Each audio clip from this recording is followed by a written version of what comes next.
श्रीराम राम रघुनन्दन राम राम, श्रीराम राम भरताग्रज राम राम, श्रीराम रावणकर्कश राम राम, श्रीराम राम शरणं भव राम राम।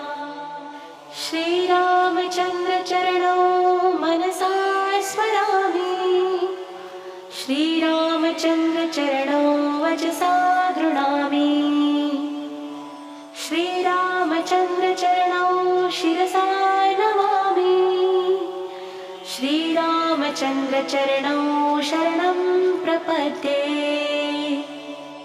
माता रामो मत्पिता रामचन्द्रः, स्वामी रामो मत्सखा रामचन्द्रः, सर्वस्वं मे रामचन्द्रो